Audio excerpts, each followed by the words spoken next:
Hello.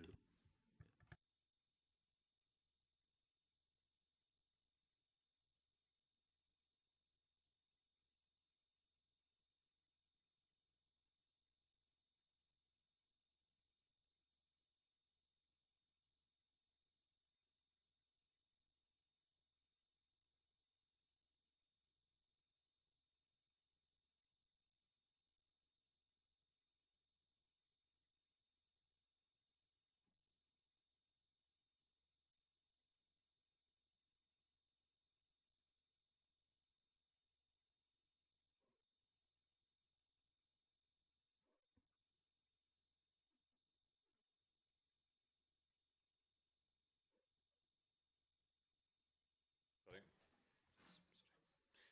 Just to say, obviously, there are translation facilities for anyone who wants them here. It's Channel 1, I think. That's correct. Yep. Guy Crosawi.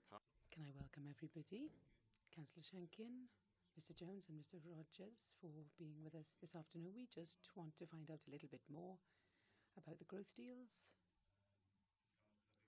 and ask you a few questions. But clearly, if you have any information you'd like to share with us, you are more than welcome to do so.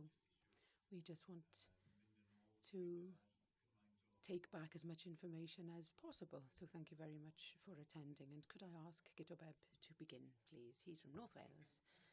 So thank you, Gito. Thank you very much, Mr Chair. Yes, well, thank you very much indeed for giving of your time to be here with us this afternoon. We hope that Ashley can hear everything clearly. The first question I have is to go back to the announcement of funding for the growth deal. Naturally, £120 million was announced by the Chancellor, and naturally the fact that an announcement was made was welcomed, but it is fair to say that there were some people in North Wales who expressed disappointment and concern that the sum of money was lower than had been anticipated. For example, the chair of the Chamber of Commerce for Deeside said that there would be some anger in North Wales because the sum that was announced was lower than expected. So the question I have really very simply to you as partners is, to what extent was the £120 million good news, and to what extent were the comments that there was a feeling of disappointment a reflection of the feelings of some of the partners? Yes, well, I'll begin, and my colleagues can join in as need be if I fail in any way. Can I thank you for the invitation here today? It's always a pleasure to share our experiences, and we will try to be as open as we possibly can with you. To an extent, my response has a personal element to it. Just to give you a little bit of my current background, I've just been appointed chair of the board, but I was vice chair for 2 years prior to that. So I'm relatively new to the responsibilities of the chair. Being a vice chair is a much easier job, actually, to be honest. You can sort of just ride on the back of the chair, in a way, so to speak. Anyway, I would say that there is an element of disappointment in the £120 million announcement, but of course we are very pleased. We were very, very pleased to have that announcement, which confirmed the commitment made by the government. It seems that on the political side of things, at the time, we had been speaking to the Deputy Minister in the Wales office, Mims Davies at the time, actually. I'm not entirely sure. That's another element of it. So I would say that it wasn't terribly helpful to us in moving forward. I think that we're on the 5th minister at present, but the deliberations and negotiations we had at the time with her led us to believe that we were going to be successful with the entire amount we were asking for, which was 170 million from the UK government, 170 million from the Welsh government. And there was no indication of anything lower than that coming through. It appears that somebody may have been aware that there was an element here that we were perhaps asking for something that was not attainable. But myself, I think £120 million was disappointing. As as a former auctioneer, I would have been delighted with 150, shall we say. If I had sat down in the room with the minister and said, well, I want 170, he's offered 120, let's split it down the middle. And of course, the implications to that mean that we have less money to spend on our projects. We have developed our projects over a very long period of time. It certainly goes back further than 2 years, to be honest. And we are quite confident that those projects are projects that are transformational and are projects which fit the needs of North Wales specifically. So we are pushing ahead with the funding that's been offered. We are asking for further money. We've asked for an extra £20 million each from the two governments in the face of the announcement on Pwyllgor being one thing. And I think that we have a good case for having an additional sum of money. What it means, of course, is that we have to cut back on our projects, we have to scale them down, not do some things, but we are willing to plan with whatever figure we have. One thing that I would say, perhaps politically, as someone who is from a business background, when I was told that I would take part in negotiations in terms of the growth deal, I expected there to be some kind of specific system or order in play. And I must admit that I was quite frustrated that the meetings, the political meetings that we've had with the ministers have been a little bit, and I'll use my son's word, random. They've been a little bit random and not particularly structured. Neither have they had a particular programme or agenda. I did actually ask the minister and say, what about, before we meet next time, what about having a programme of our meetings diarised so that we are clear when we're going to be discussing with you? Let us have some action points from the previous meeting, if you like. We don't want detailed minutes, but what are the action points?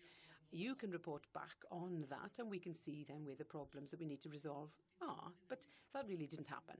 Perhaps in my innocence, perhaps I didn't understand the way that government, the UK government did things. Everybody tells me that that's how it works, apparently. I don't know, perhaps that gives you some kind of response to your question. I wouldn't say that there's anger. I wouldn't say that. Disappointment, yes, but not anger. No, that's fair enough, and I don't want to jump ahead to later questions which we have. But just to confirm, what you're saying is that no forewarning was given from ministers that there would be a significantly lower sum of money offered than you had bid for? No, not at all, actually. And from the very positive negotiations that we had, there was no suggestion that we would receive less. And indeed, as a result of that, we came to the conclusion that we were going to have what we asked for. But there you go. Perhaps there was our innocence there. Duffrig, that there was surprise. Don't need to translate myself, do I? Particularly, that was a very unusual experience. But there was certainly surprise, and it is a deal. It's a negotiation. So we expected to go in with a particular figure, and maybe that figure was reduced, and we'd meet somewhere in the middle. And that wasn't the case. So that was disappointing. I think also the nature of the figure that you agree is a in principle agreement. It's a heads of terms. If you don't have business cases that stack up and reach that total figure, then you don't get the money. So I think we were a little confused as to what there was to lose by agreeing on a slightly higher figure on the basis that you still needed to do all of the paperwork and have all your I's dotted and your T's crossed for the business cases. It wasn't a check. It was an agreement in principle. So that was a little disappointing, but you work with what you have. Yeah, just to sit down.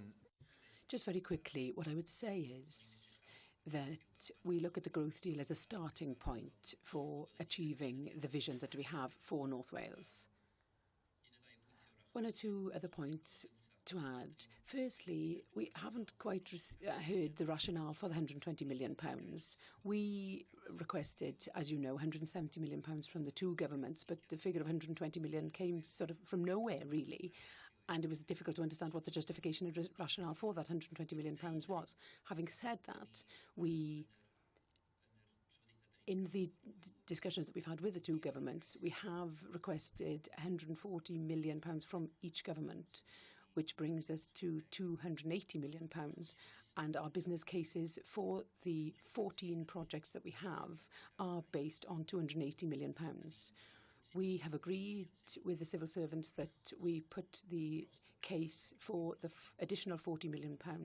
They have said that the door is open to take that into consideration, and the Welsh Government have already confirmed that they would provide £20 million if the UK Government provides the £20 million in. So those deliberations are ongoing, but we have developed the 14 projects based on a budget of £280 million in the hope that they will see their way clear to accept the business case that we are putting forward at the current time. Just to conclude on this point, I know, and I don't want to go back over old ground, but because the first question asks about how the conclusion of £120 million was reached, there was no clarification in advance, and what you're also telling me is that there was no clarification subsequently after the announcement either. No, okay. Indeed, none whatsoever. In an ideal world, it would have been a good thing to have that dialogue in relation to the decision, whether there were reasons, whether there was something in our actions, perhaps, that caused the decision to be far lower than we were asking for. It would have been useful feedback and valuable feedback for us, but no, none. Thank you very much, Mr. Chair, and thank you also for coming to us this afternoon. Just to follow on in terms of this additional money, or the additional 20 million from each government, you talk about the original bid, that there was no real suggestion that you were going to receive less than what you were asking for. Can I ask to begin with, in terms of the discussions that are ongoing now with both governments, do you see that the tone has changed? Is there any more detailed information, or are they asking questions which make you perhaps feel more confident that they either will agree to the additional 20 million each, additional 40 million or not? I would say that the tone has been very positive very recently. We clearly are putting forward the case for £20 million from the UK Government on the back of what has happened with the freezing of the Wylfa Newydd scheme. And the guidance that we've been given is, as I say, is that the door is open in order to put that case forward. The Welsh Government, as I've said, have already identified and confirmed that they would contribute to an additional £20 million to North Wales if the UK Government decides to do so. So the discussions have been positive in that regard. We have put the case forward to receive that extra £20 million from the UK Government. That's vital to us in terms of funding some of the projects that we have, such as the property project, the project relating to low carbon energy, like the project relating to the digital element. We need that additional resource in order to move that portfolio forward. What I would say is that it is challenging sometimes because you're dealing with two governments and you want that unity between the UK Government, the Wales office and the Welsh Government, and ensuring that they speak with one voice. And that sometimes is difficult and challenging as regularly, because the growth deal in Wales clearly is jointly funded between the UK Government and the Welsh Government. They contribute matched amounts of funding to the deal. So those discussions and the agreement has to happen between the two governments. I don't know how many such negotiations of that nature happen, but it is quite a challenge to make sure that that joint funding happens at a political level. And so, in terms of the different schemes now that you intend to fund with the extra £40 million, I think it's very important for us to have the understanding and the context as to what, say the government will refuse that request, what that would mean for what is currently afoot. So could you give us an idea or a flavour really of what it would mean if they were not to agree to that request? In terms of the original plan, the case that we submitted about 6 months ago. As I say, we have a portfolio of 14 projects that are transformational across North Wales. There are some that respond to this need to develop the low-carbon energy sector, some responding to developing specialist manufacturing, some which are very important enablers for North Wales in terms of infrastructure. But the two projects where we have asked for additional funding are firstly, the project relating to sites and property. We want to increase the budget from 51 to 71 million because we think that's a very important project. The private sector keep on telling us time and again that we need to make sure that there's a supply of land, good quality land for employment across North Wales. We've got lots of sites that are called stalled sites that are not developed because the cost of developing them is higher than their value, their commercial value. So the private sector doesn't touch those sites. So it's really important that we have an adequate budget for developing a supply of sites that are appropriate for employment across North Wales. So we are expanding that budget from 51 to 71 million. And the other project that we are asking for an additional resource for is the project, what we call the Smart Local Energy Project. And that relates to supporting projects that promote renewable energy, low-carbon energy across North Wales and improve the grid connection between these projects and the national grid. And at the moment, we've got a budget of £10 million for that fund. We don't feel that's adequate, so we want to extend that from 10 up to £30 million, which it would enable us to make a significant difference and create better conditions for low-carbon energy and renewable energy projects to be able to reach the national grid in order clearly to be able to be more viable. Just to ensure, therefore, that I understand you correctly, the 40 million additional funding would go for something specific rather than something general. Yes, and would have clear outcomes. Thank you. Can I just ask, on the basis of what you've said up till now, my understanding of the growth deals is that you use UK government funding and Welsh government funding to draw in, leverage in private sector funding and a package of funding from local authorities. With the money that you expected being lower than you anticipated, has that had an impact in terms of leveraging in funding from the private sector and the confidence of local government as well in North Wales? I think in terms of the expectation around 340 million, that does have a knock-on impact on the confidence of the private sector that this will be delivered. And the less confidence there is, the less interest there is. So there is, I couldn't say you could quantify it, but certainly one of the things that Ewan talks about very regularly is that the reason we have stall sites for commercial property in North Wales is that the developers have a limited capital budget. They have a choice of investing here or investing in Cheshire or Greater Manchester where the return is greater.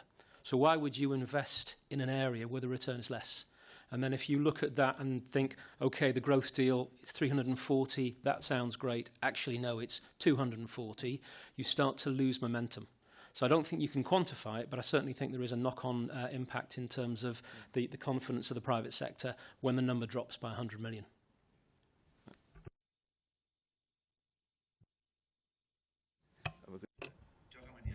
Thanks for that. Understand the implications. The former Under-Secretary of State, Nigel Adams, was quite critical of the plans here in North Wales. And some of us would be concerned that the UK government perhaps might use these growth deals to undermine the constitutional settlement because they intervene in economic development. Do you share those concerns? That's a political question, a very, very political question. And I am aware of my non-political role. I have my view, a very strong view.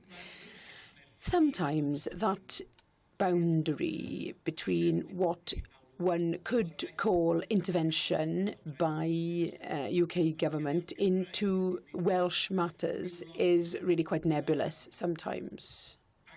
And certainly one question that I asked Nigel Adams when he came to see us in Caernarfon, by the way, I showed him the hanging tower outside my window and said I had a long list of people to take there.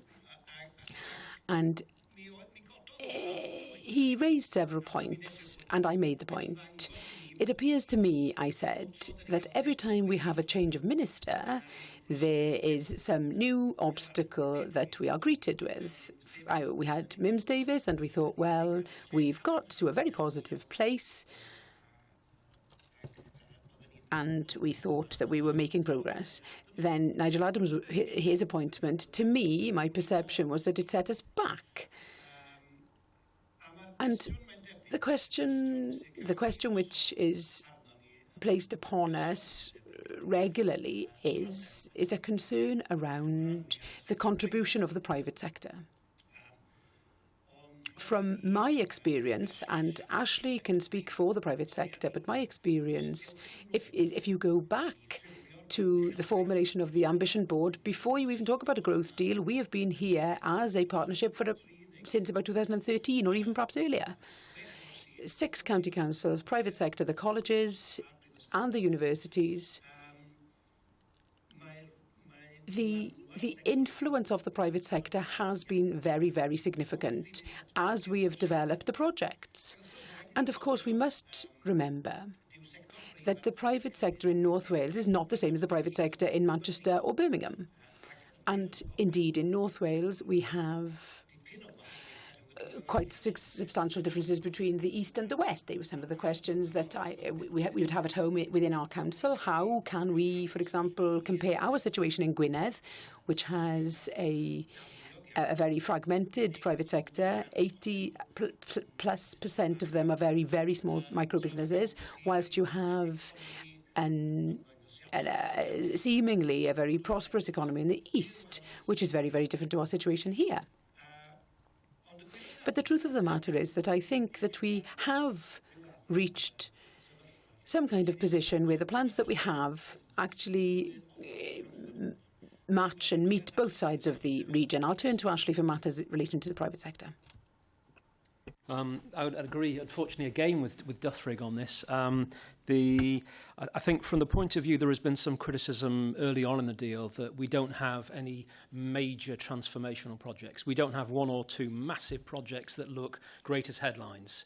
What we have are a list of projects that achieve what we want to for our strategy in a way that fits with our local business geography. So it works for businesses in different sectors, in different ways, in different parts of North Wales. So we don't have one big project. We've seen what happens when you put all your eggs in one basket with one big project. The bigger the project, the longer it takes to deliver, the more chance it's outpaced by politics or technology. So what we've gone for is really a practical, pragmatic approach, which is 20 headlines as opposed to, one massive headline. So we've been criticised for that, but I stand by it that it's probably the best, most workable solution. And certainly the private sector, the businesses across the patch do support that. Can I, just add a point. Just on the point that you've made, is the number of deputy ministers, the fact that they've changed rapidly, does that cause problems and does it undermine confidence in the whole thing? To some extent. I mean, some of them have come and left quicker than others, and without naming anybody, I would welcome that some of them had left earlier than others. But that's the situation. We're very aware, of course, that I wasn't referring to anybody specific there. We are aware that the situation politically is unusual, to say the very least, and we realise that we have to live with the political situation as it is, and that leads to changes. The only comment I was going to make was really Nigel Adams' response to my point that it appeared that there was a new obstacle being put in our way every time there was a change of minister, was that, well, I'm a new minister.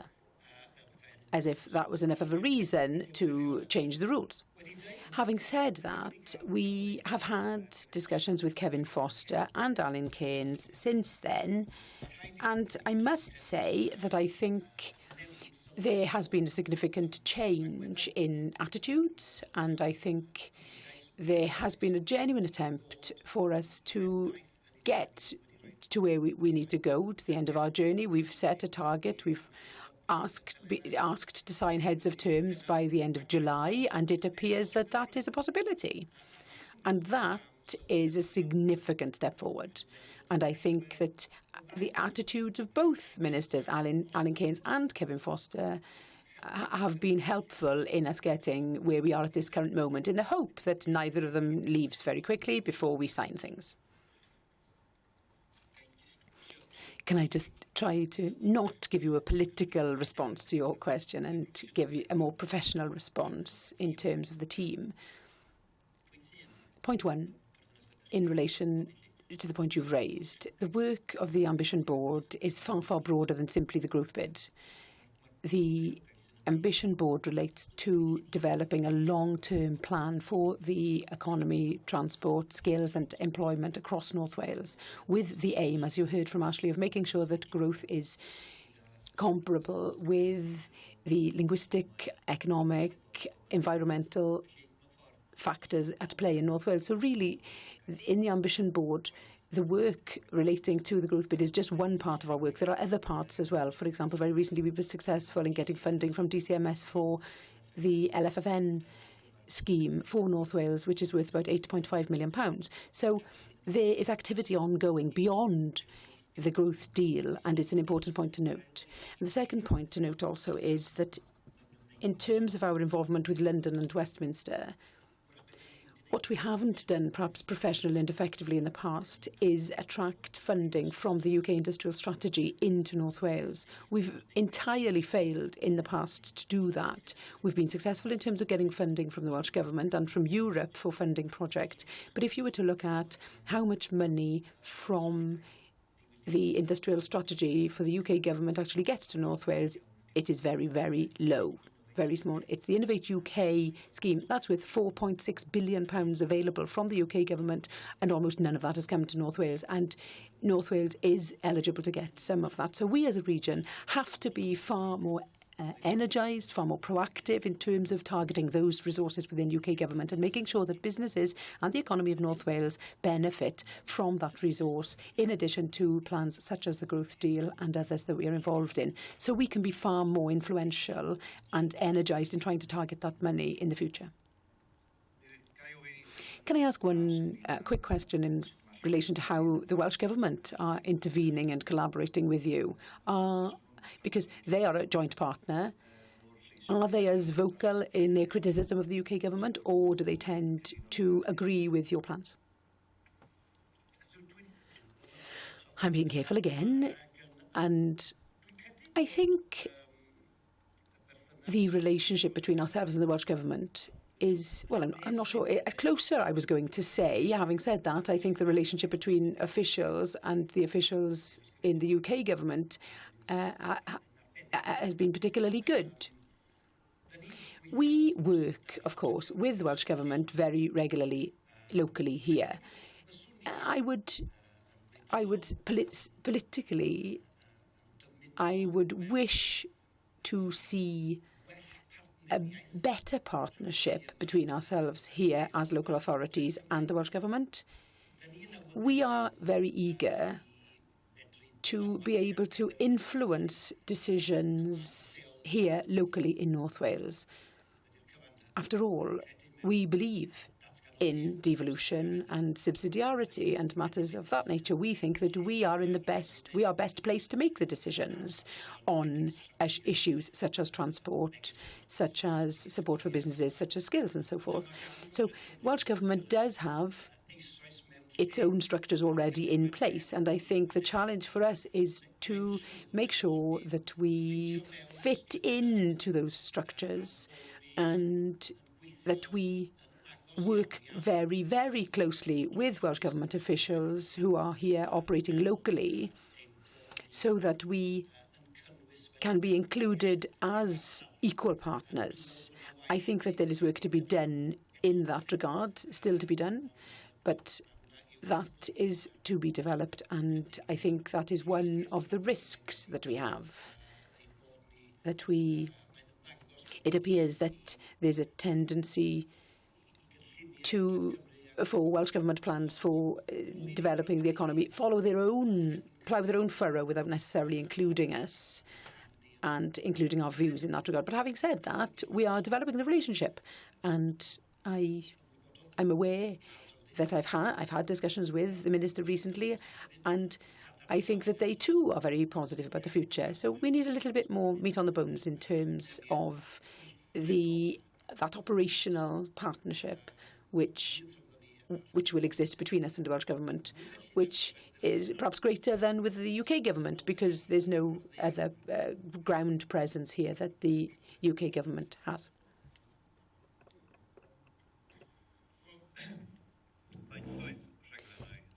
There are 7 strategic programmes. How can you make sure that the projects lead to comprehensive growth across the whole region and through different sectors, rather than simply focusing in one area? Do you want to go first? The point that you've just raised is fundamental, actually, in terms of the way that we put the programmes together. As you say, we have 7 programmes, 7 major programmes. The way I define it in a way is that of those 7, we have 3 programmes relating more to economy sectors, low carbon, manufacturing and land and tourism industries, which relate more to the economy. So they relate to the economy, and then you have 4 programmes that relate more to infrastructure and the enablers for spreading growth across North Wales. For example, the digital programme, the transport programme, the programme relating to sites and property, and of course the skills programme. They are 4 programmes that support the intention of maximising the contribution made by the 3 sectors of the economy in North Wales. So in a way, our programmes are across North Wales and try to overcome the inequity that exists on a spatial level and on a social level across North Wales. And that has been something which has been fundamental as we've developed the programmes. So 7 programmes, and then we have individual projects within those projects. Some projects clearly are located within North West, some in North East Wales, but the aim is to ensure that each part of North Wales benefits from them. The digital programme, for example, is going to benefit every part of North Wales. We will connect Holyhead, we will connect areas in Materion, Penllyn, the Llyn Peninsula with Deeside and the new with the new fibre connections. So that's a scheme worth almost £38 million. The property and sites programme will touch all parts of North Wales. The low carbon and decarbonisation of transport will also do the same thing. And of course, the skills and employment agenda in terms of preparing people for the world of work, in terms of the relationship then with further and higher education, that too is going to touch young people across North Wales. So this point of trying to ensure that North Wales benefits from the work of the board is a fundamental principle in what we are seeking to do through our different programmes of work. Just to add to that, as the leader of a council in the far west, this was a challenge that I was hearing from my own members. How on earth could we ensure that there would be economic benefit coming to the Llyn Peninsula and the South Meirionydd area, and our projects we could produce figures for North Wales very, very easily through getting more economic growth in the east. So it would be very easy to get the economic growth there. It's far, far more difficult to achieve that economic growth in rural areas. And I think that we have deliberately sought to ensure every partner around the table is aware of this as well, that there is a need for us to be able to deliver this growth across the whole area. And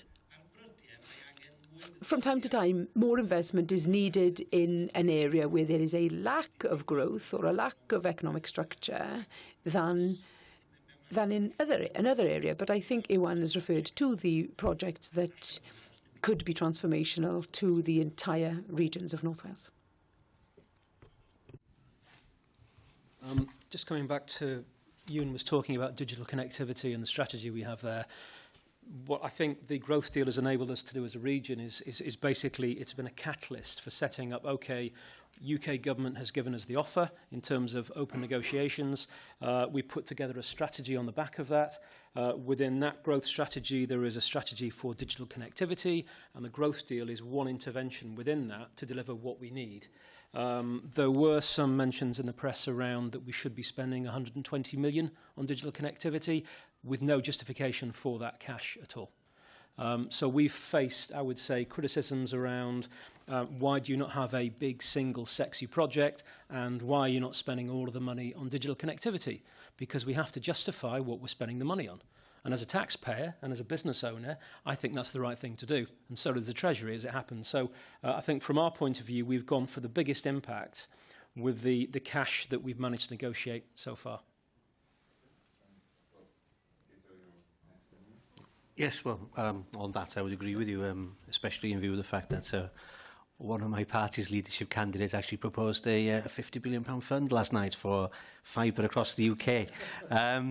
So, plenty of opportunities to bid into that one, I suspect. Questions gen I, Ynghylch Ganol? I have a question in relation to the Nuclear Energy Centre of Excellence, which is here at Bangor University and going to be developed here. Would one of you like to give us some idea as to what the intention of that Centre of Excellence is going to be, which is, of course, in an area which has seen some disappointing decisions taken in relation to North Wales recently? Iwan, you've got the details. I've got a specific question to you on this matter after. Yes, clearly it's one of the 14 projects that we've submitted, and it develops further on the theme in terms of developing North Wales into a focal point for low carbon and nuclear sector in particular.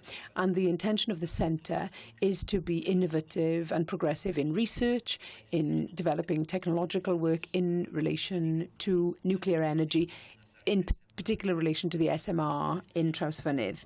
So there's been a lot of interest from the private sector in being a partner in terms of the Centre of Excellence that will be sponsored by Bangor University, which will build on the investment that's already taken place through MSPAC and developments in Gaerwen.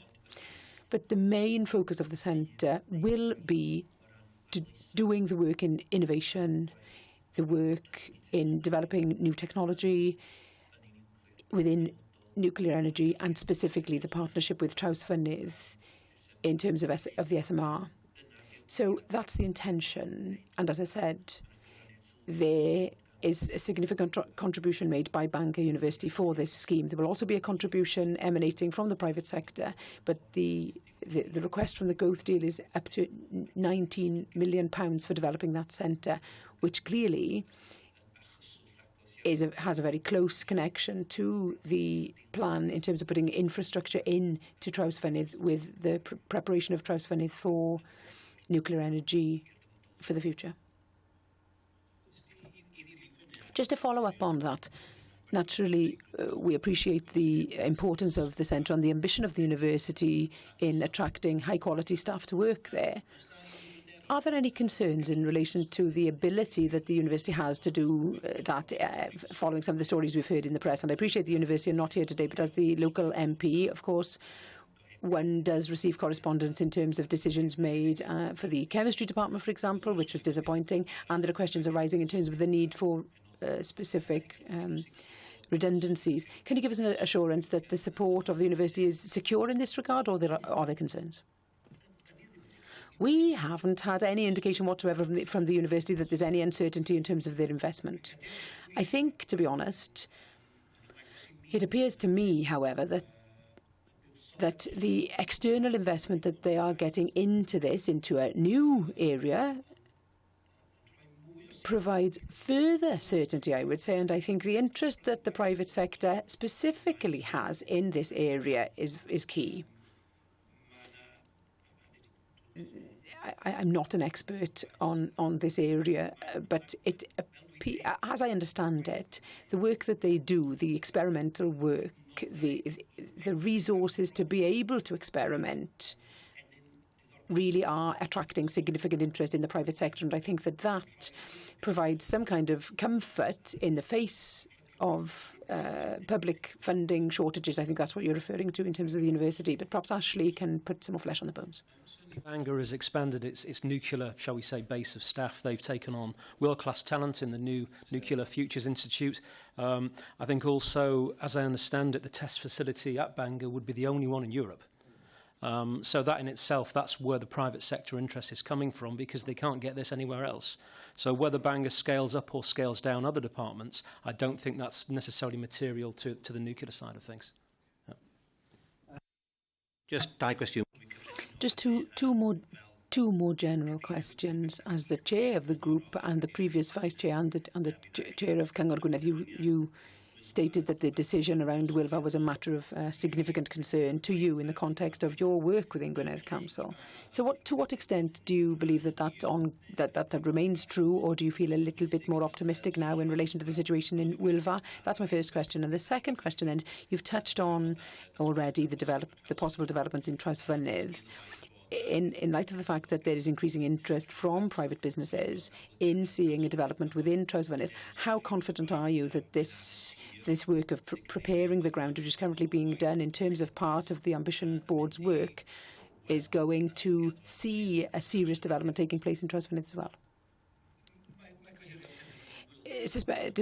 The decision on Wylfa is clearly a significant blow to the economy of North Wales. It was such a huge investment. It is having an impact on all of us, particularly in Anglesey, and we sympathise with their situation. In terms of our point of view in Gwynedd specifically, the impact of Wylfa would certainly stretch all the way down further than Dolgellau. And the work opportunities that were developing there, it's a shame.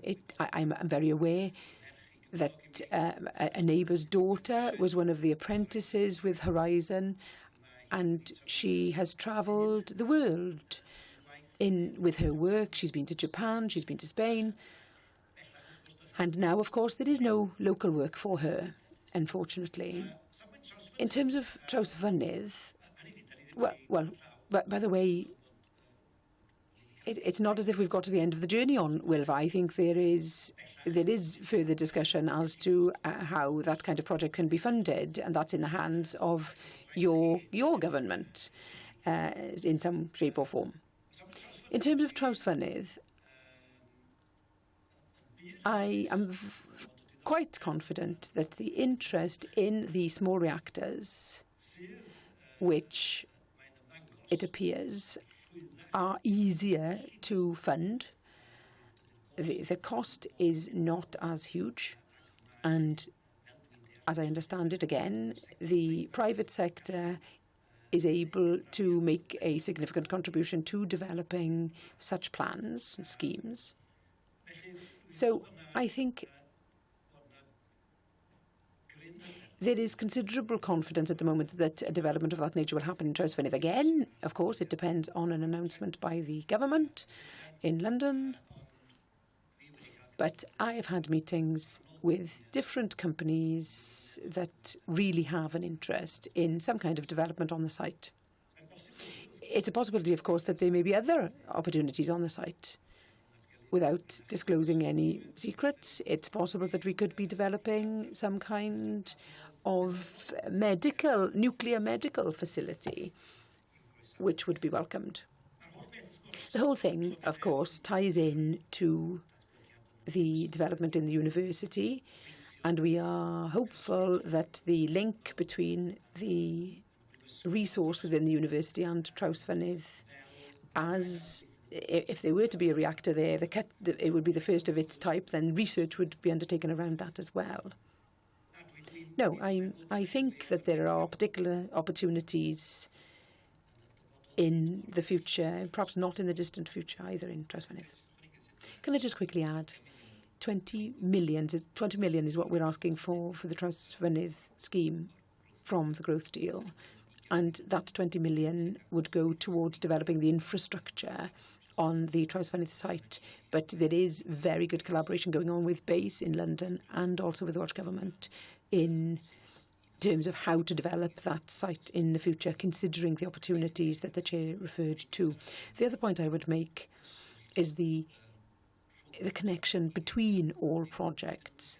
They are not standalone. They're all integrated in a way. They all support each other. If one fell, then it will impact on the others, because the digital scheme, for example, is a vital scheme for the development of Trawsfynydd.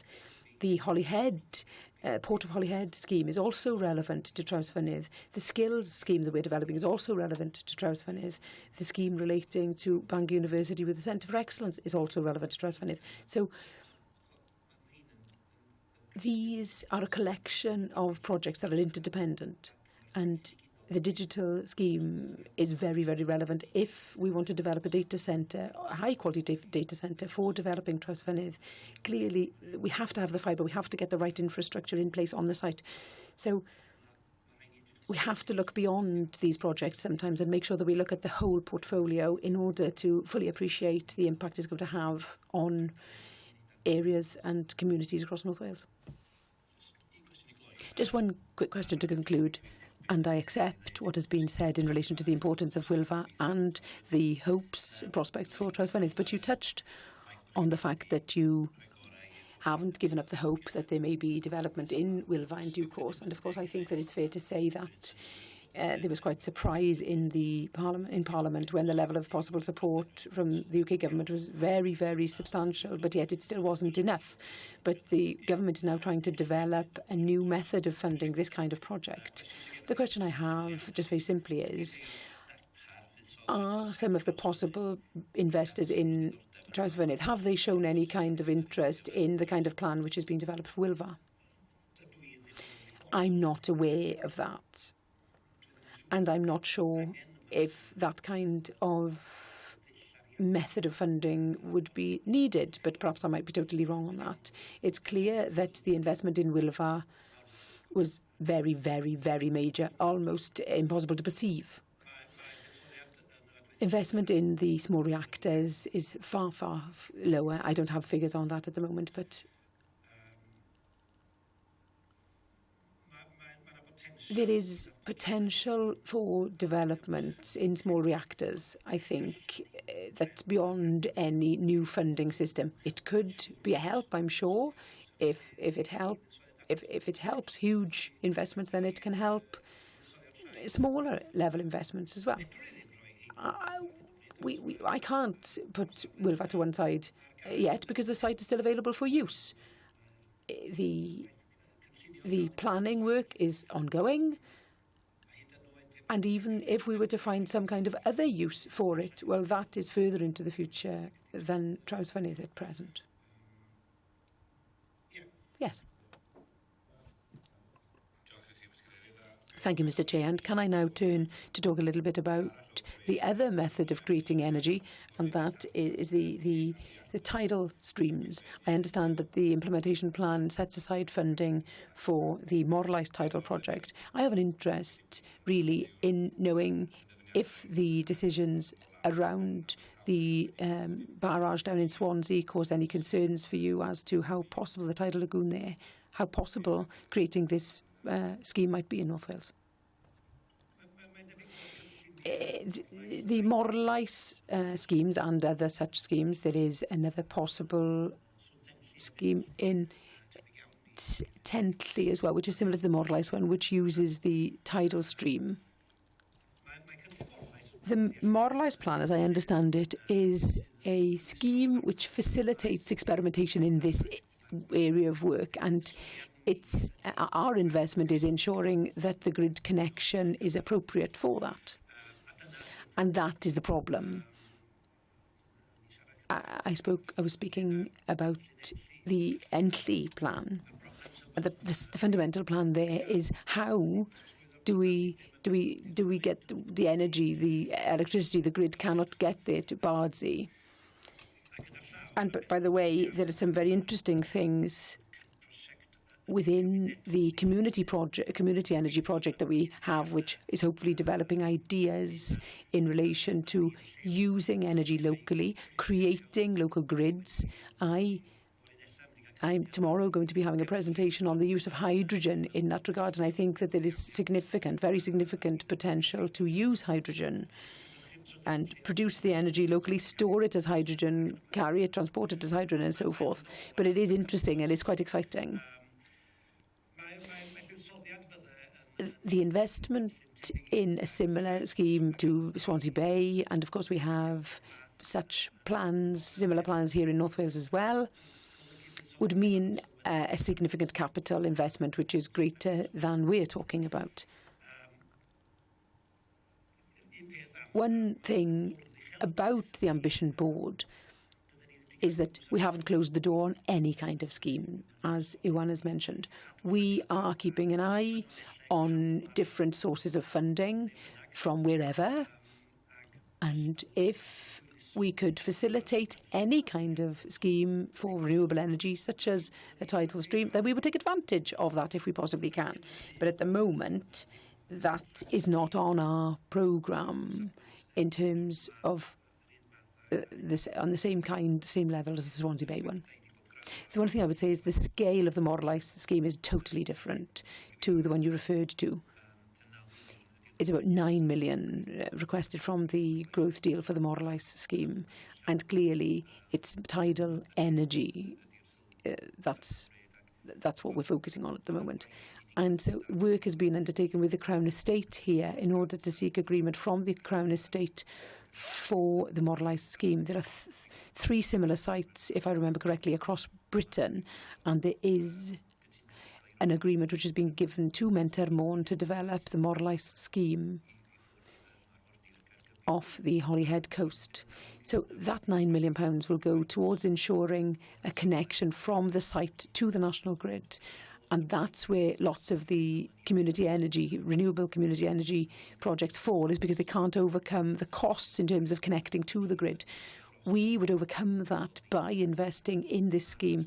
There are developers that have major interest in the Model Ice scheme. It's groundbreaking, it's innovative, and we want to see schemes such as these developing in North Wales. We want a good reputation as North Wales, where in terms of involvement with low carbon energy, and we want to look at the use of the energy which is created. How can we store that energy locally? How can we turn it into hydrogen? How can we store the energy? How can we power public transport in Snowdonia, for example, from the power that's generated from plans and schemes such as Model Ice? That is where we want to take the discussion, and we are establishing some kind of subcommittee of the Ambition Board looking at the programmes for low-carbon energy across North Wales to see what the potential is in ensuring that businesses and communities across North Wales can benefit from the energy which is generated in North Wales.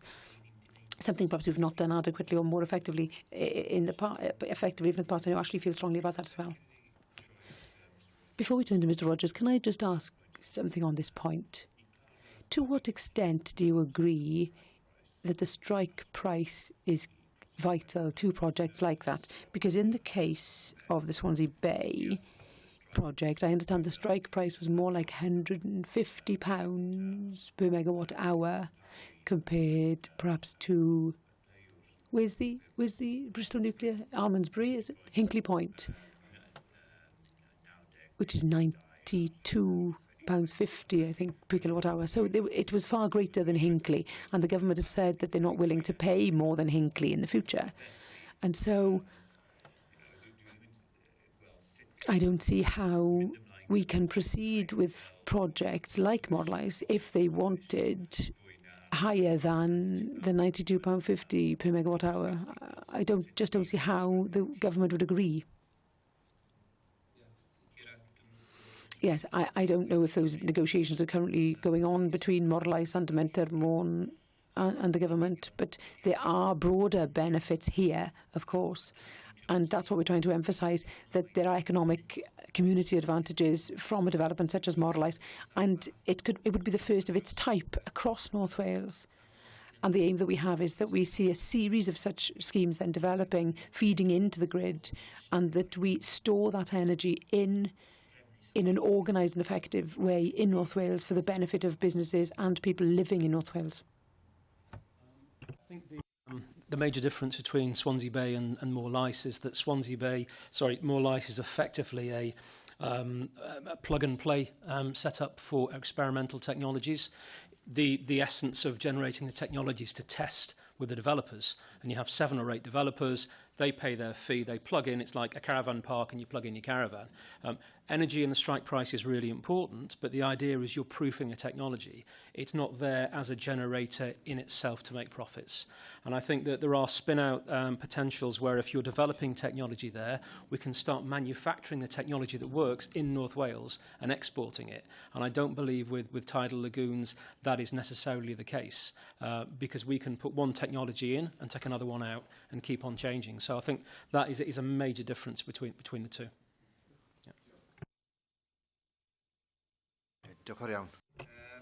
Thank you very much. In a previous answer, Mr. Jones, you talked about the port of Holyhead. Could you please elaborate a bit about what the specific scheme there means? That is a vitally important scheme for North Wales. The intention is to improve the infrastructure, improve the facilities in the harbour, but also more broadly across Holyhead. There is a partnership with Stena to develop this scheme in Holyhead. They are going to invest between 35 and 40 million pounds, dependent on the funding from the growth deal. So in a way, it's a development which is going to provide the facilities, the resources, the services in place in order to develop Holyhead as a port, a gateway for North Wales, and that's vitally important in terms of the commercial connection with Ireland in the future, in terms of what's happening in Liverpool at the moment with the investment happening in Liverpool. So if we want to ensure that Holyhead keeps its market and develops its market, then we've got to invest in the port. And if we want to see commerce happening and trade with Ireland happening in the future, then clearly the development in Holyhead is vitally important to that. It's one of our main plans. It's one of the 6 highest in terms of our plans. And moving on that plan quickly is vitally important. The last thing we want to see is that Stena funding is withdrawn because of delay. So we have to see momentum behind that scheme, and we have to make sure that the investment happens from April 2020 onwards. To what extent, to be political, are you concerned about Brexit? We do have an economic border down the Irish Sea. To keep peace in Ireland, they're ensuring that there's no border between Northern Ireland and the Republic. And the implications then that transport would go up through Ireland instead of coming across as it currently does. Is that a serious thing for us to be concerned about? All discussions around Brexit are of concern, and again, well, we are aware of what the factors are that impact on Holyhead. And interestingly, in the discussions that we've had, I was in a challenge session around the port of Holyhead. I think that they see that there really is a need for this investment in order to defend Holyhead from the knock-on effects of that border, or the issue of the border arising. Creating a facility, another deep water facility, would permit us to have more of the cruise liners, getting more of the cruise liners in. And also, I remember there was a discussion somewhere in passing that it was possible to create enough car parking to park lorries while they would slowly pass through the border in Holyhead. But of course it's a factor, but I think Stena are very keen to make the investment in order to defend the port of Holyhead, and they see it as something for the future. I don't know if Ashley wants to come in. I think where Ewan was talking initially about how the growth deal projects interrelate with each other, this is a perfect example, because if we have more ICE technology being tested with different developers, and then we start manufacturing on Anglesey and in Gwynedd, and then we're shipping from the port of Holyhead. Now, we can't do either of those without the growth deal funding, and I think from a Stena point of view, it adds another arrow to their quiver, as it were. So I think from that point of view, absolutely essential. And, you know, if the investment in the port was important before Brexit, it's twice as important now. So, yeah.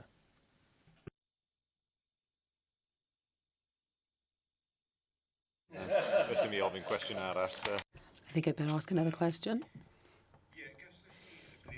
Could you perhaps explain the scrutiny process to us? And how could you ensure that the projects provide good value for money?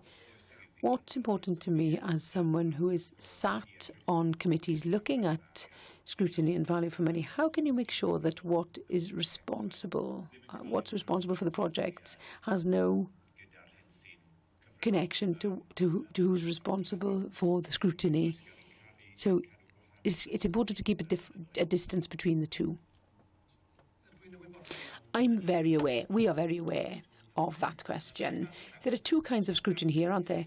There's the scrutiny, the most thorough, and what's the technical word for this? It would be the private sector that has the scrutiny through the Business Delivery Board, which has membership entirely from the private sector. We are in the process, I think, or we will be starting a process before too long of appointing a chair through collaboration with both governments, to be honest, that will be independent of the operational work of the Ambition Board. So that is a very important element. It will be their work to scrutinise our work and offer us ideas. So we are, I hope that board will do that. I'm very aware as a politician that I am accountable to not only to my electorate, but to my fellow members back at the council. And I can assure you that every leader we have around the table is eager, very eager to share as much information as they possibly can with their members, their own members. You referred earlier to the element of the contribution of local government. The contribution of local government will not be as great in capital terms, but there will be a responsibility on whatever council will host the work of the Ambition Board. There will be a significant responsibility in dealing with the funding, and the flow of funding will be very important. So there is an element of accountability, democratic accountability, I think, as elected members we are very, very aware of. And we know that we have to be supported by our members in our councils from the councils for our work on the Ambition Board. One danger of creating these regional partnerships is that you lose the accountability to your local electorate, and I'm more than aware that we need to make sure that that is effective. At the moment, in terms of the councils, each council scrutinises itself. It's possible in the future that we could be looking at a scrutiny system, a joint scrutiny system, but we've not got to that point yet. In terms of scrutiny, we clearly have also looked in great detail at the Swansea report, and the report which has been commissioned by the UK government and the Welsh government on the values to learn, the lessons to learn from Swansea. And one of the main recommendations there is the need to scrutinise the schemes, the business plans, prior to them becoming full business plans. And we have been on a journey around, we've toured this, haven't we, Ashley, to make sure that every business case, every outline business case for the projects, everyone is scrutinised and challenged, particularly by the private sector. There have been challenge sessions where we have drawn together representatives from the private sector across North Wales according to the programmes that we've already referred to, but also we have established the private sector board, which has gone through the outline business cases. So if I understand that correctly, you have a board to scrutinise the private sector. What about the public sector? Is the board going to scrutinise them as well?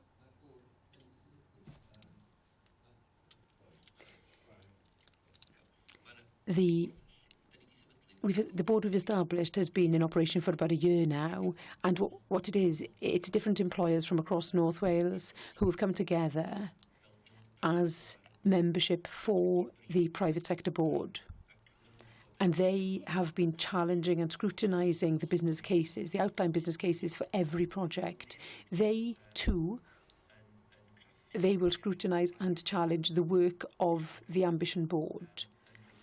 They will provide advice to the Ambition Board, but also, if they feel strongly that they want to challenge a specific area, that they will do that, and they will report on their conclusions to the Ambition Board. So there's, even though they're part of the governance set up for the Ambition Board, they do provide an independent and separate role to the board. They are there to scrutinise, to challenge, but also to advise the board in relation to the way forward. And that comes from the voice of employers across North Wales, and also the role that the Business Alliance in North Wales plays. They bring the different associations together, such as the Federation of Small Businesses, the CBI for North Wales, the Institute of Directors. Ashley's the chair of that Business Alliance for North Wales. This alliance has also been challenging and scrutinising the different projects and has offered support and advice to the Ambition Board. So it comes from two different directions for us in North Wales. Sorry, Chair. Just to add a supplementary to that, so before you ask, I mean, is their role quite a formal role then of scrutiny? Yes. Yes. Yeah. With the growth deal from the very beginning. So we have 12 plus business representative bodies as our members. So we pulled together the consensus view on the draft strategy. We've had 6 or 7 different feedback and input sessions over a 2.5-year period. The role that the business delivery group plays, where we play a more, shall we say, overview role, is that the business delivery group is made up of sector experts. So when you're looking at a particular business case, in, for example, manufacturing, we have Airbus on that board. So they can look and start to scrutinise the technical detail as well. I think maybe your question, Chair, initially was around how do you make sure that there are declarations of interest when it comes for the private sector? Because we're not London. If we have experts in manufacturing, it's likely they may have an interest in the manufacturing projects. But there is, I think, a governance arrangement in place for declaring an interest, and then you recluse yourself from the conversation. Yeah. I already touched upon the question I was going to ask, really, which is the involvement of the business community and the way in which the stakeholders forum actually has worked. So I'll just ask the question in a different way then. Are you of the view that both governments are now satisfied with the arrangements for private sector involvement, or do you think that they are still in danger of duplicating the structures that you have put together? I think there are probably 2 questions in there. I think one is the government, both governments want to see private sector involvement in terms of investment. And that's direct investment. And there, I think we've done a reasonably good job of pulling that together, but that is separate from the private sector in the region that is not investing. So, for example, with digital connectivity, a business in Dolgellau will not be investing in the fibre network unless they choose to make a connection to the network we put in place. So there are 2 very different questions there. I think we've done a pretty good job. I would like to see evidence of regions where they've done a better job, if I can challenge back to the challenges. In terms of the governance arrangements that we have, we were asked to set up a business delivery group. We've done that. We were asked to have it included within the governance. We've done that. And we've done everything that we've been asked to do. So I think from that point of view, we're good to go. Yeah. Yeah, just a quick. Could I just add to that point? Once again, one of my frustrations is that we hear messages from non-direct directions, and this is one of them. There's a desire to create some kind of overview group, I'm not entirely sure what you would call it, that would be in addition to what we have. And I haven't heard that message directly. I haven't heard any suggestion of it. But we, as a board, are very strongly of the view that duplication is not needed. And duplication of that nature would be a confusion and unnecessary and a waste of resources. And we've conveyed that view strongly to the appropriate places. Just one thing just to note there, again, is that in establishing the Business Delivery Board, we have shared the remit with both governments. We've asked for comments from both governments on the remit, the terms of reference, and the role of the board. We have received those comments and we've incorporated those comments into the revised remit for the board. So the board, the new board, does reflect the requirements of both governments. And therefore, there's no excuse really in a way to say that it doesn't reflect what the requirements of both governments are. As the chair said, we are going to recruit a chair for the board, who's going to be a key figure in North Wales. And we will do that jointly with the UK government and the Welsh government. So we will work with the relevant ministers to appoint a chair for the board that's going to be involved in the private sector across North Wales. So hopefully it shows the desire to work jointly and to take ownership across both governments to our intentions in this direction. I think that the responses reflect what we hear from the new minister, and I'll leave it there, I think. The final question I have in relation to representation of other groups within the project is, what's the relationship between the Growth Deal and the North Wales Ambition Board with the Mersey Alliance and the Mersey Business Council? How do they collaborate and how positive is that relationship? In terms of the Business Council, we're a board member of the Ambition Board. We'll be signing the heads of terms, signing up to Governance Agreement 2. We've actually changed our constitution completely and setting up as a legal entity in order to do that because of the partnership we have with the local authorities. So our role is very clear. We're a board member of the Ambition Board and we advise and we act as a partner. The Mersey Alliance is a public sector partnership. I believe it's Flintshire and Wrexham are members there, with Cheshire West and the Wirral, as well as I think University of Chester maybe and University of Wrexham. So that's a public sector cross-border body. The Business Council is a regional body that also straddles the border as well, but very clear water between the two, but with the same aims of supporting the region. Could I just come back to that point? The reality of the cross-border relationship is clear to all of us, though there are some who are concerned that we are placing too much emphasis on cross-border activity, but that's the economy. And, for example, our nuclear projects, for example, cross the border across to the north of England, and we promote those links, and it's an important one. The nuclear arc is what they call it, and there are growing connections and growing links and links that are developing between ourselves and the nuclear industry in northwest England. I would add as well, of course, and this is a little bit perhaps more contentious issue. I, as someone who lives in Materion, would be very keen to develop connections that are far closer with the Mid-Wales growth deal and plans there. But it appears at the moment that we've been excluded from that discussion. But as I've said several times, with tongue-in-cheek, the A55 is not relevant to me in Dolgellau. The A470 certainly is relevant to me, and the road in the eastern direction towards Shrewsbury and Wrexham is vitally important. But for some reason that I don't understand, we are not able to be part of the discussion around developing the growth deal in Mid-Wales, which is a shame. Just on that matter, which takes us in a bit of a different direction, chasing hares, I think there are examples of areas that are parts of growth deals in other parts of Britain. So who suggests that they don't want you to be involved in the Mid-Wales deal? And I'm asking really essentially, is that coming from Mid-Wales or is it one of the other partners in the project who's suggesting a lack of interest?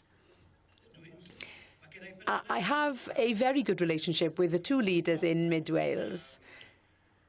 I jointly chair the Rural Forum with the leader of Powys, and of course the Ceredigion leader is part of the partnership that we have. So we do collaborate regularly. Once again, I don't have direct evidence, but as I understand it, it is a council from the UK government.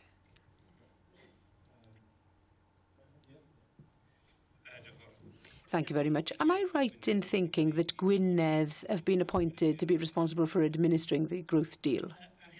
At the moment, yes. At the moment, we are. I say as if I'm speaking now as the leader of council, a leader of Gwynedd Council. Gwynedd Council has been selected to host the growth deal at the moment. The decision as to who will be hosting from next year onwards is to be considered. It is a very significant decision, and our officers, along with treasurers of other North Wales authorities, are currently working and preparing facts for us to be submitted to the board in due course as to what the implications of hosting such a scheme would be, not only in terms of financial considerations. There was a concern in relation to the need that we would have to borrow money because of the way in which funding is distributed. It's equal over the 15 years, and naturally then it's very possible that the schemes would be spent during the first 5 years, possibly. So there's a financial gap possibly there. We could have to adapt our financial profiling so that we can defend whichever council may be hosting, to protect that council from that risk. And there's a cost, of course. So it's a very substantial decision to be made. And as I say, the work of considering the implications of that is currently ongoing. And the decision will be put before the board in due course. Thank you. And so, in addition to the financial cost, or that danger of there being a financial gap, how much of a burden is it, so to speak, on whichever council will be given the responsibility of hosting the growth deal from next year onwards in terms of staffing terms? Is it a significant burden? Yes, it is, really. And again, that's what we're working on, trying to work out what that burden is in terms of resources, and not only financial but human resources. And of course, the money, the funding, that cost, if you like, people will have to be employed specifically for the growth deal. The cost, again, for discussion, but will apparently be distributed among different partners across North Wales. It could be a difficult question for us, but we are very aware of it, and we are working on finding a resolution to it. If I may, the final question I have then is, you suggested a bit earlier that the different local authorities, of course, are of different political colours, and my interest really is in asking, has that affected any or caused any problems in terms of coming together to collaborate and to make decisions and agree on any of the schemes? Has it raised any problems or challenges? Objective partner, and I don't have any political affiliations.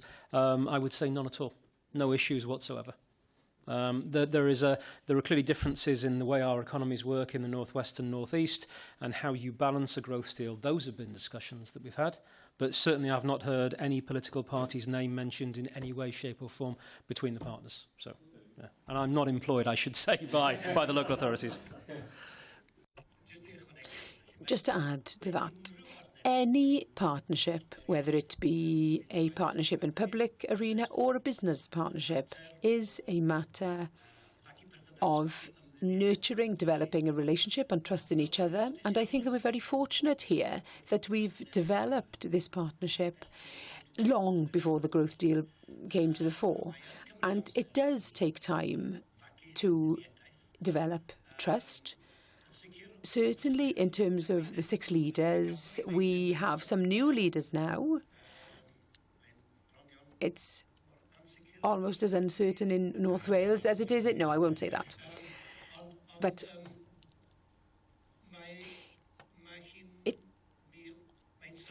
it's surprising that we, as 6 leaders of different backgrounds, whether they be political or cultural, we have actually, I think what it is, we've seen the benefit for North Wales. And that message, I think, is consistent among us. This is not a parochial thing. We need to work together for the benefit of our people, and we all see that there are opportunities here to work across the region as one. Just another quick political reference. As a leader of a local authority, it's a constant battle between ourselves and the Welsh Government as to different kinds of partnerships that we have to commit to. This is an argument that perhaps I should take to my to the Assembly members. But this is different because this has been a voluntary partnership, and I come back, I'm strongly of the view that councils can decide in a mature manner at what level the most effective decisions are taken. And we've decided, as 6 counties in North Wales, that the matter of developing the economy is a matter that is beyond our county boundaries and borders, and it is the only way now that we can have any kind of influence, any kind of meaningful influence, and that is through collaborating in 6 counties. There are other things that we do perhaps better at a sub-regional level. Gwynedd and Mourne, for example, work very closely on a number of areas. And there are things, of course, that we do far better as individual councils.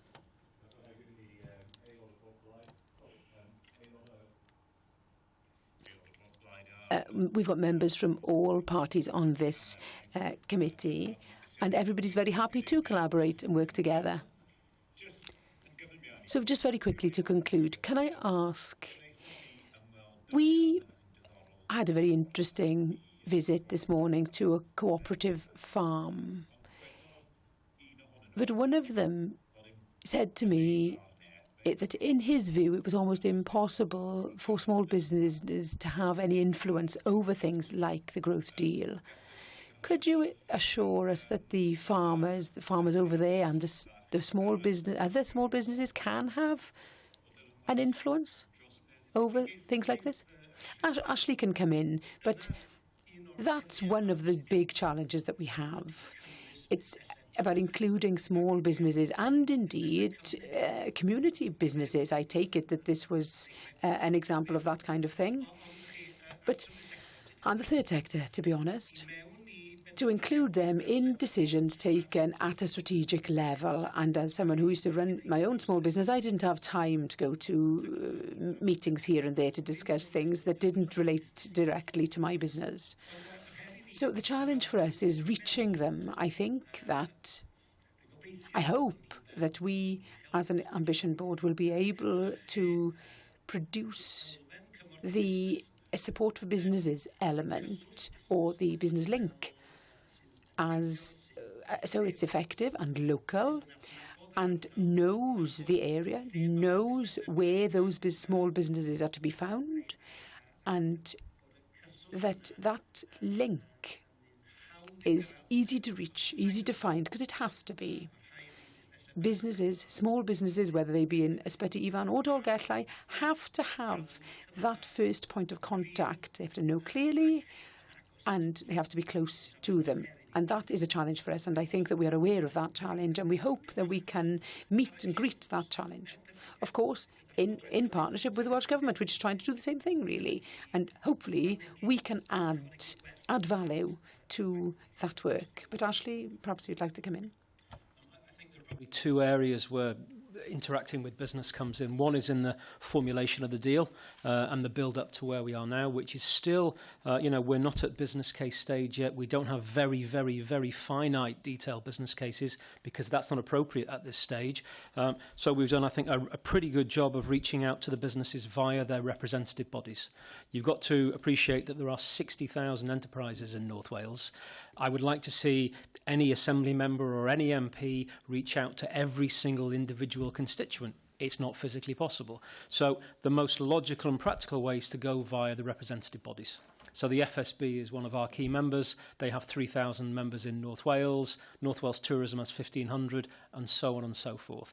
I think the second part, which comes into sort of more detailed formulation and delivery, is around having a dedicated resource on the ground ongoing. And that's where the work with Welsh Government and the Ambition Board comes in. You've got to have boots on the ground for your economic development teams. And that's got to be centrally and it's got to be coordinated.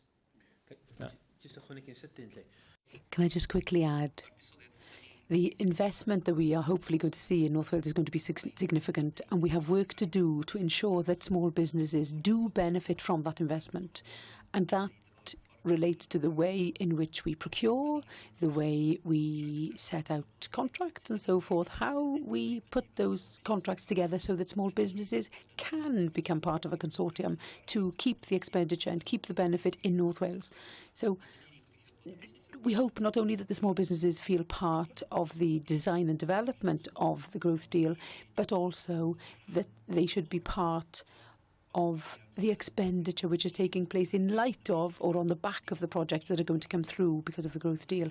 And that's up to us to be developing the schemes and the purchasing arrangements in such a way that ties in with the character, the economic character of North Wales, considering that 85% of the businesses in North Wales employ fewer than 10 people. I'm sure every one of us would agree that that's really vitally important. So could I just conclude by thanking you once again for coming here this afternoon? Hopefully, we as a committee can work with you to make sure that the growth deal is successful. Thank you very much. Thank you very much for listening. I think in the brief for the session today, you talked about South Wales growth deals and what can be learned and so on and so forth. And I think from my point of view, very, very objectively, the growth deal is a great opportunity for regions to come together to gain investment and so on and so forth. The only thing I think which seems to be missing from the entire process is that the local authorities are asked to come together with partners. It hasn't been, shall I say, the most fluid of funding situations for local authorities across the UK for 5-10 years, same as everyone else, I think, from an austerity point of view. But what would really help is if government, Welsh Government or UK Government, come to a region and say, would you like to pull together a growth deal or any other kind of deal, is some sort of seed funding to do that, because economic development teams do not have excess resources, and that would be something I think that could cut these entire processes in half from a time point of view. You know, rather than taking 2.5 years to develop it, £250,000 for each deal, 20 across the UK, £5 million, not a lot of money, and you could save at least a year on every deal, which has got to be worth it. And treat it like a business. Yeah. Yes, that's. I think. I suspect we may have a recommendation there for the report. Yeah, when it comes out. Okay.